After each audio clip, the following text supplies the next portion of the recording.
Yo. Once again, it's on. Back at you one more again. Real Kids TV and the House Like Kitchen Sinks. Now, before I get into this afternoon's video story, if you will, understand that I'm the self-proclaimed Mr. 30 Minutes or Better, meaning that anytime I drop you a story, it's guaranteed to be 30 minutes or better. So if you're on your way to work, you're at work, you don't feel like being there, we so often don't. You're on your way home from work, you need to laugh, you need to cry. Perhaps you're trying to lay down and take a nap, or you're trying to go to sleep at night. Depending on whatever time you're listening to or viewing this video, or you're just in the mood for a good old-fashioned true, keyword being true, penitentiary/life story/life experience, this is the channel for you. If you prefer your 8 to 12 to 15-minute videos, absolutely nothing wrong with that whatsoever. But at Real Kids TV, it's 30 minutes or better. So with all that being said, with all that wrapped up, or being wrapped up rather, into one big old nutshell that is, there is a message. Now, before I actually get into the story, y'all jump in the comment section. Let me know where you're chiming in from. I'm in Lexington, Kentucky. Let me know your city, your state, your hood, your set, whatever you're representing. Let it be known to the people, man. Respectfully.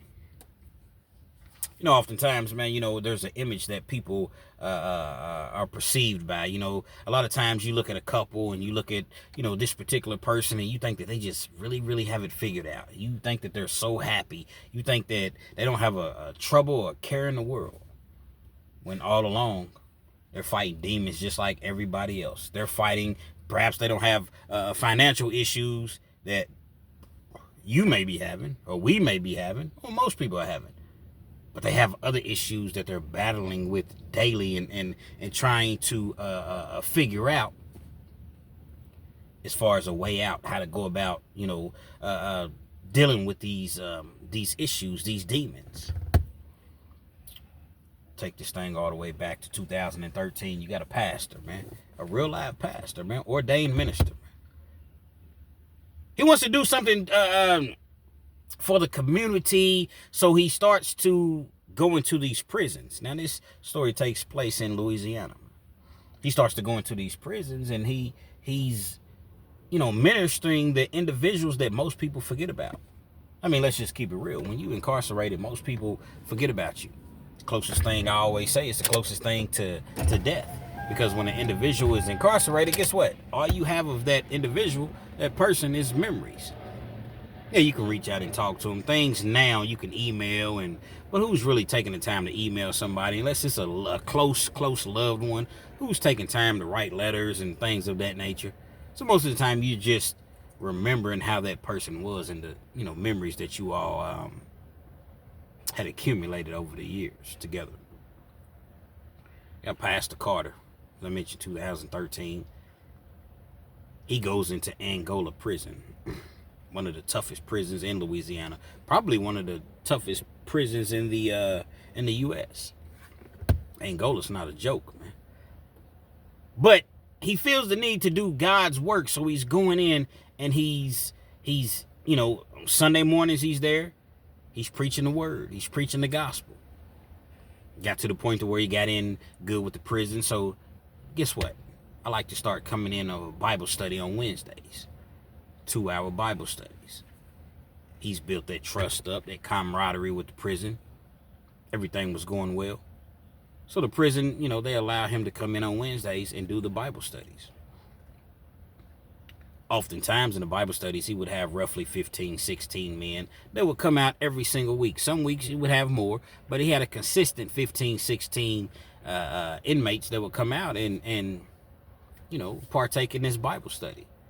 And then on Sundays when he came to, preach the word or what have you, he would have a lot more individuals that came out to see him preach. Now this individual, Reverend Carter, he was big in stature. He was about 6'2", 240 pounds, used to play football. Relatively big dude. At the time, he was in his 30s. So he was able to, I guess, relate with a lot of the inmates that were in there, being that they were, somewhat close in age. Time went on. Nobody really thought anything of it other than him just coming in, doing a good deed, a public service to, his community. For his community. And he runs across an individual that was serving a 12-year prison sentence by the name of E. E had a 12-year prison sentence. Now, at this point, this is 2015, so this is a couple years later. 2015, he had been sentenced for, I want to say it was robbery, and it was another charge, but he had a 12-year sentence. Not sure what Louisiana's parole system is like, but he had a 12-year prison sentence. E starts to attend the church services every Sunday. He's going to the Bible studies.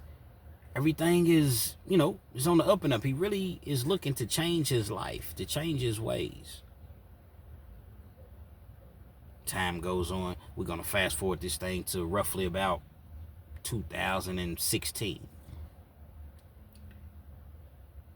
The two of them become increasingly close, more close than they should be.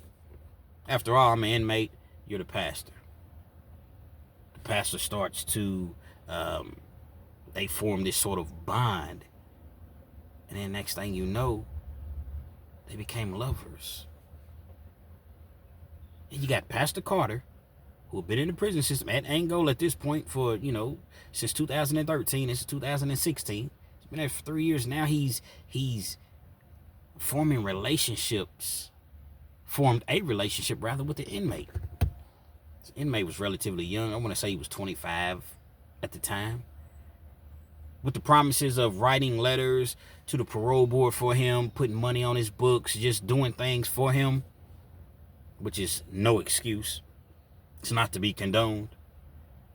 The two of them formed a relationship. See, it was easy to do because the pastor had already built up the trust with the prison. Bible study 2 hours on Wednesdays, but he had a designated closet. Now, in this designated closet, it was a small space, but he was able to keep all of his religious material in that closet. Bibles, study guides, pamphlets, things of that nature. They would often meet in the closet after Bible study and get busy, man. They're doing the most in the closet, man. Now, although Bible study ended at, let's just say 3:30 p.m., 1:30 to 3:30, people started to notice that Reverend Carter would stick around a little bit longer. People started to notice that he would stick around after Bible study while everybody else left. He was like the assistant. He was like the aide to Reverend Carter. He'd go in and supposedly helping him, arrange the excuse me, I'm sorry, y'all. Help him arrange the closet and just get everything in order. When all the while they in the closet doing the wild thing. Wild thing. Dun, dun. How many of y'all remember the wild thing? They in the closet in the church, man. In the chapel. The prison chapel doing the wild thing. This thing would go on for several months. No one really paid too much attention to it because it was just like, he's just helping out, Reverend Carter. It's not really that big of a deal. Fast forward to 2017. I guess I don't know if E and Reverend Carter's relationship became somewhat stale, dry, however you want to label it. But Reverend Carter decided he needed more. It was an individual that came to the Bible studies, started coming to the church. Okafor. Okafor was a gorilla, man. 6'3", 240. Used to play college football. Things didn't work out for him. He ended up being in a nightclub. He was like 27. Ended up being in a nightclub. Got into it with a dude. They throw hands. Okafor beats him to death. Literally beats him to death. And the dude doesn't make it. Unalive. They give him 15 years for manslaughter. It's the thing that I tell people about getting into a fight with people. It's best to try your best to walk away. It's best to, try to avoid that whole scenario and situation. Now, if it has to be done, it has to be done. But if you get into it with an individual, and I've seen it, if you get into it with an individual and that individual falls and hits his head on the curb, on the concrete, and they pass away, man, they coming to see you, man. Even though it was totally, unintentional, they coming to see you. It's murder, man. Looks like murder. What they say in life looks like murder. And we don't, in New York, we don't, I don't doubt that you can buy your way out of trouble in New York City, but down here, we take murder very, very serious. It's murder, man. Them people is coming for you, man. So he found himself in Angola just as well. He's going to the Bible studies. You know, Okafor, he's really, really feeling the preacher, his word, and I guess Reverend Carter, he I don't know, I guess he felt the vibe between the two. I'm not sure. But he felt confident enough to, you know, approach Okafor, and the two of them formed a relationship. And the same things that he was doing and promising for the first inmate, which was E. I'm going to write the parole board for you, put in a good word, put money on your books, make sure you're good, make sure you need anything, I got you. But you got to keep this a secret, though. Nobody can know about this. Somehow, some way, Reverend Carter was able to juggle the two situations, the two relationships, the two sexual, consistent sexual encounters between the two. Wow. You got an individual that has his freedom, and he's coming into prison, and he's a real high booty bandit in prison, man. Again, I don't condone that sort of behavior, because I don't care if you're going to write 1,000 letters to the parole board for me. I don't care if you're going to put $1,000 a month on my books, man. I'm not getting down with the get down, man. Keep the main thing, man. Always remember that. Keep the main thing, man. They wasn't keeping it real. They wasn't keeping the main thing. As I mentioned, they was getting down with the get down. Reverend Carter, he's having his cake, he's eating it too. Now on the flip side, in the midst of all of this, he's having to maintain a relationship, a marriage at home. Yeah, Reverend Carter, he was married, 3 kids. Had been married several years, beautiful wife. She has no clue what's going on. She's so proud of her husband for doing the right thing and going in and volunteering his time at this prison.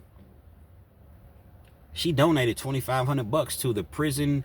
I don't know. They had some sort of foundation set up, and she donated $2,500, man, just to show her true love and support for her husband, as far as what he was doing, and to show that she really, really believed in him. All along, he's doing the wild thing. He got 2 inmates that he's doing the wild thing with consistently. This thing was happening every single week. Word starts to travel. E is noticing how he's getting less attention from Reverend Carter, and he's noticing that Reverend Carter has an eye for Okafor. He's just sitting back, he's observing, he's watching. Maybe I'm tripping, man. Sits back, he observes a couple more times. Nah, I'm not tripping. He catches Okafor. E catches Okafor. I need to holler at you, man. Yeah, what's up, man? What's up with you and Reverend Carter? Now, you take an individual, E is about, I don't know, he weighed about 210. He wasn't no big dude like Okafor. 5'11", though. He's 5'11", so if he's 5'11", he's just the same as being 6'3", 6'4", 6'5". He is 5'11". So in his mind, man, he's a big dude, man. If you're 5'11", man, you it's us against the world, man. He approaches Okafor, as I mentioned, and he's asking him. Well, initially, Okafor, as one would imagine, he denies it. Man, what you talking about, man? Ain't nobody, I don't swing that weight, man. Me and the pastor, we just cool, man. He's helping me out. He's helping me along, and you know, he's not buying that, though. Nah. There's something going on, man. You're going to give me answers, man. I don't know how he was able to get this information out of Okafor.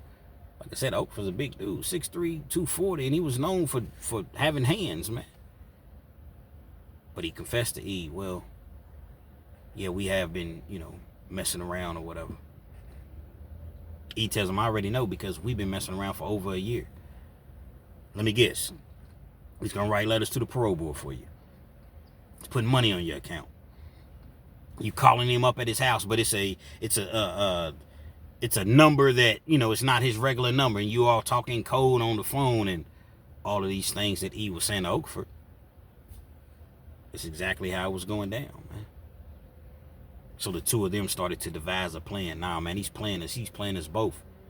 Yeah, he's telling me that he's in love with me, man. He's telling me the same thing. Wow. So he's telling both of us he's playing with our hearts, man. He's playing with our hearts, our minds, our spirits, our soul. Saying that he's in love with us? Nah, it ain't going down. So the two of them started to devise a plan. This was 3 days prior to the subject at hand, what I'm ultimately going to get to. For 3 days, they meet up. E and Okafor, they're on the yard, they're talking about certain things or what have you. They come up with a plot, man. Listen, man, we're going to take this dude off the face of the earth. What? Yeah, we're going to take this dude off the face of the earth. Well, shoot, how we going to do it, man? There's cameras, we might get caught. Nah, man, there's no cameras. There's certain, see, in the penitentiary, there's always blind spots, especially back then. Now, I would say that it's still blind spots, but, you know, technology, there's a lot more updated camera equipment and, you know, things of that nature. But back then, it was a blind spot. And at the pastor's closet that he had, storage closet, there was a camera there, but it wasn't really, you know what I mean? There was a camera there, but it was only one camera. They devised a plan to where E would lure the pastor into the closet. Hey, I need to talk to you, pastor, man. I really, really need to speak to you in private. Okafor's already in the closet. Once he's in the closet, he's going to grab him, and it's going to go down. The camera shows that Okafor goes into the closet first. Shortly after he's enters the closet space, pastor and E enter about a minute later. Once they go inside, the door shuts. Okafor, big strong dude, 6'3", 240. He grabs the pastor. And the thing about the pastor, he's not a little dude either. He's about 6'2", used to play, you know, he was a former athlete or whatever, so he's not a little dude either. So Okafor grabs him, you know, from behind, you know, puts him in a chokehold or whatever. They confront him about the situation. Hold on, man, I can explain this. I can explain. Now, during these 3 days that I told you all about, in which they were planning this premeditated assassination, E had gotten his hands on like a metal piece. So for 3 days and 3 nights, he stayed in his cell. Any opportunity he got, he's sharpening that thing on the ground. You know what I'm saying? Just sharpening it. It was about, I don't know, 5 or 6 inches, 7 inches. Pause, double pause, triple pause. And he's getting this object very, very sharp. It's going to be a hell of a weapon, man. And as I mentioned, Okafor has the pastor, and he got him in a pretty good chokehold. And even though the pastor's 6'2", and he's weighing in, you know, at 230, 240 as well, he can't break loose. After being confronted by the situation, by these two individuals that were seemingly in love with the pastor, he proceeds to stab the pastor several times in the chest area, several times in the neck area. There's blood everywhere.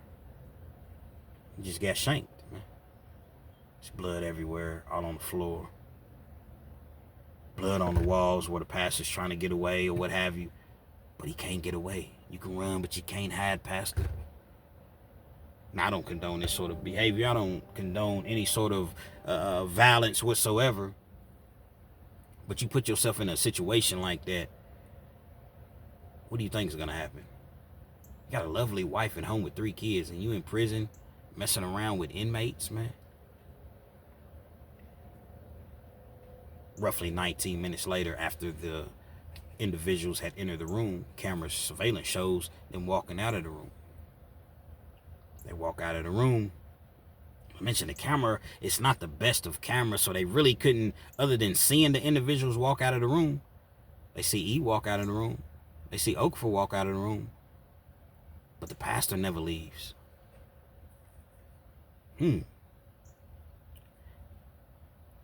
Pretty much self-explanatory who did it.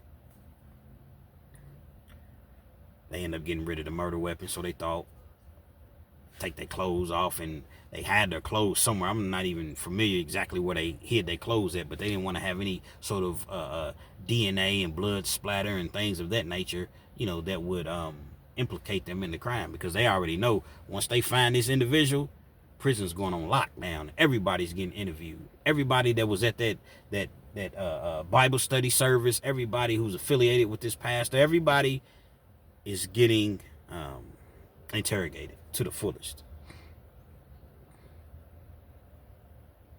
As to be expected, they came around, they questioning people, they questioning Oakford, they questioning E. Well, initially they deny it. I don't know anything. We went to the service, did our little job or whatever, helped out, straighten out the closet, put all the reading materials and things of that nature in the closet, organized the closet, then we left. That's all that we know. Now, the thing about this closet, the camera system didn't show them directly going into the closet. It's like the camera system showed, okay, there's a room that you go through, and then once you go through that room, then there's a closet. Well, the thing about it, there was other individuals that was entering in and out of that room, including inmates, including staff. So they had to do their due diligence. They had to, when I say they, I'm talking about the investigative team, the FBI, the detectives that came in. They had to do their due diligence on every single person that entered that room and left that room. Everybody was a suspect. They pretty much knew who it was, but they still had to, interview everybody else just to be sure. They pretty much knew that it was E and Oakford that did these things. The two of them continue to deny it. They're under investigation. They're still in GP, general population. They haven't locked them down or anything like that. Oh, but it's coming. Oh, it's definitely coming. They get to investigating the pastor, and, they tell the wife or what have you, what happened.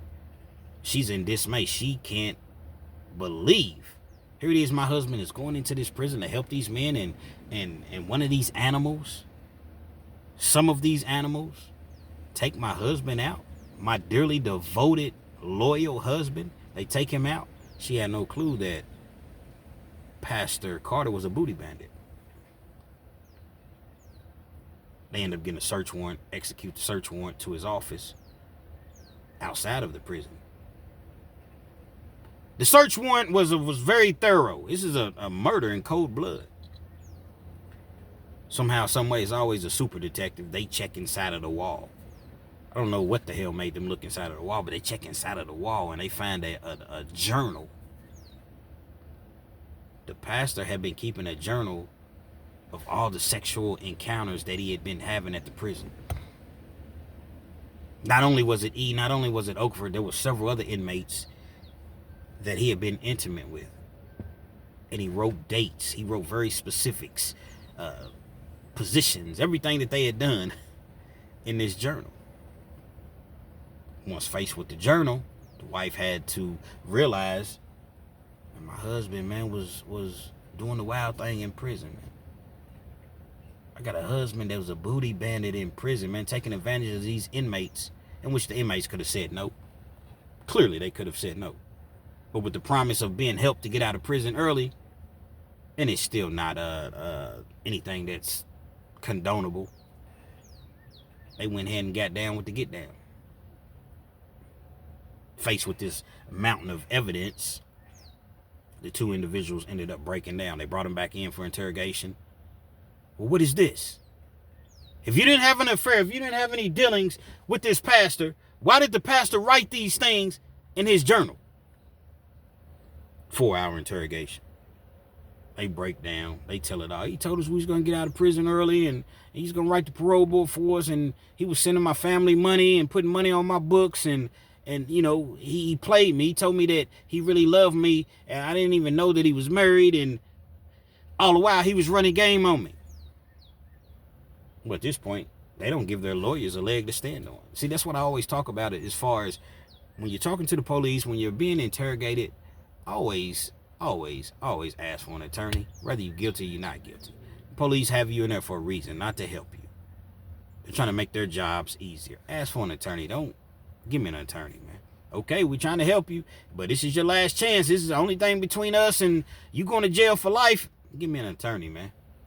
I need an attorney. I plead the fifth. These individuals, as I mentioned, didn't do that. They told everything. Well, this is a premeditated situation.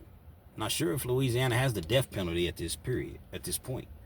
But if they do, this is one of those situations in which they would be facing the death penalty. You done already gave a signed confession, recorded confession, told everything. So what's your lawyer supposed to do? The only defense that the lawyer can use is, okay, well, my clients, they were being taken advantage of. They weren't in the right frame of mind. This pastor was very seductive. He seduced them. He was influential, and he used his power to, get sexual favors out of these. That's pretty much the only defense that they could use. They attempted to do so. But again, it was insurmountable evidence. You got the diary or the journal. They done found a murder weapon. You got them going in the closet and then coming out 19 minutes later. You done found clothes that had blood spatter on it. There's no possible way. You have witnesses that are saying that they overheard, because there's always going to be some people trying to get out of jail early. So they listening to they a fly on the wall. Anything that they may hear that's going to help them out, get out of jail early, they going to them people, man. So you got witnesses that are saying that they overheard, you all speaking and talking about this horrific tragedy. Didn't take long. Go to trial, jury deliberates for a few days, what have you. I don't even see why it took that long. Come back guilty.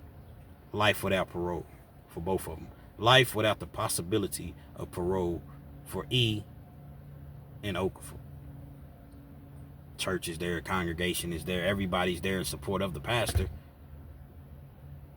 The wife gets up and she gives a statement, testimony. And while my husband was wrong for what he was doing, I still didn't give you all the right to take his life. Allow him. Everybody makes mistakes in life. Everybody has to answer to something. Allow him to make amends for his mistakes that he made. But you all didn't do that. You just took his life in cold blood. Now my 3 kids will never ever see their fathers again, other than at the grave site, and you're not physically gonna see him, and in pictures. You didn't have to take my husband's life, but you did. And in the meanwhile, you took your own life, because now you all have life without the possibility. In Louisiana, life without the possibility means life without the possibility. See, they both had release dates. You got one that had 12 years. You had another one that had 15 years. Had been in there since 2015. Here it is, 2025 now. Both of them would have been out. Even the individual that had the 15-year sentence, if he wasn't out at this point, or if he's, he would be on his way out, because you still able to get good time that knocks time off of your sentence. You'll be out or be on your way out. But you just extended your stay forever. A couple of forevers, man. A couple of forevers. I'm talking about forever. A couple of forevers, man. You extended your stay. Oftentimes, man, when you go to prison, man, it's so easy to... It's very, very easy to extend your stay, because you're going to run across individuals that's going to try you. You're going to run across individuals that test your manhood, that test your sexual... You know what I'm saying? So... you may end up doing something to that person, and you end up getting, extra time. That's the dangers of prison. That's why going to prison is so dangerous, because you don't know if you're going to make it out. You don't know if you're going to end up doing something to somebody, or somebody ends up doing something to you, and all you was ultimately trying to do was protect yourself. People like this, man, they make it difficult for individuals that are really trying to come in and help the inmates. Now, there's no doubt in my mind that Pastor Carter initially he probably had all good intentions. But the zestiness came out of him. He couldn't resist. He couldn't resist the zestiness that was just built up inside of him. So you're dealing with several different inmates. You have to know that at some point somebody's going to say something. But I guess it's just one of those situations where you so far along, you knee deep in the game. It's just what it is, man. And you continue to get deeper and deeper by dealing with more and more inmates. Again, I don't condone of the relationship. I don't condone of what they did, but you can't just go around playing with people's hearts, man. Because the heart, man, is a sensitive, like you when you playing with an individual's heart, they soul, you never know how that person is gonna react. You think that you can just tell them, oh man, it's over with, man. I'm gonna cut this thing off. It's not working. It was fun. Everything was cool, but we need to go our separate ways. Well, that's the adult way of ending things. But you don't know if that individual is gonna take it that way. What? You've been telling me that you was gonna do this and you was gonna do that, and all these empty promises that you gave me, and then it's over with? Oh, you think it's just over like that? You think you just gonna walk away like that? Nah, it's not going down like that. And these two individuals, E and Okafor, that's exactly how they felt. You done played with me. You done played with me too long. And I'm not having it. Both individuals was truly in love with this pastor. Both individuals really felt as though they were the only ones. And come to find out, the pastor was a straight freak. And he's freaking in the pastor's closet any opportunity and chance that he gets, man. True prison booty bandits. Not always the inmates. People tend to forget that just because you're staff and you got that badge, you're still a human being, you're still a person, man. I've always said, my wife, my woman, if we was in a serious relationship with somebody, you can't work in no prison. I'm sorry. It's not that I'm insecure about anything. It's just that it's dangerous, for one. You got these gorillas that work out all day long, 3 times a day. Especially back in the day, because in Kentucky, you have to have a job or you have to go to school in prison now. But when I first went to prison, 2002, I want to say, you didn't have to have a job. You got dudes that would work out in the morning. Then they come back in the afternoon after lunch, work out again. Then they coming back in the evening and they working out again. And they doing this 5-6 days a week, man. Looking like action figures, man. They walking around with no shirts on. They got the dark sunglasses on or whatever. You think women don't see that? Oh yeah, women, they'll tell you, you can call me a fool, but you can't fool me. I'm not interested in any of these inmates. These inmates are regular people, just like people out on the streets are regular people. And trust and believe, dudes out here on the streets, and I'm going to go on an infinite pause this because it's going to come across as, so this is infinite pause. Dudes on the streets, they don't look like the dudes that are in the penitentiary, man. Gorillas, man. Real life gorillas, man. All natural. Don't got no supplements. Well, some prisons, they sell the supplements, and they used to sell the creatine and all of that, but a lot of that stuff is very, very expensive. You got dudes in there, man, that are just straight natural. Been working out for 10, 12, 15 years straight, never stop. Dudes are straight gorillas, man. And then women, whether they COs, whether they caseworkers, whether they unit directors, I got so many different stories of women, nurses, that done got walked off the yard for messing with inmates because they eyes work. And you always gonna see something that you like. It's the old saying, man. Hang around the barbershop long enough, guess what? Eventually, you're going to get your hair cut. Real Kens TV. Hopefully, you like the video. Feel free to comment. Definitely share. Subscribe to the channel if you're not already subscribed. And be sure to hit that post notification. So anytime I bring you this action and this heat, guess what? You're amongst the first to receive. Once again, although I don't condone his actions, rest in peace to Pastor Carter. And, send out a prayer for his family. Because this whole scenario just happened in 2019, in which these individuals went to trial and were convicted, man. So shout out to Pastor Carter and his family, man, respectfully.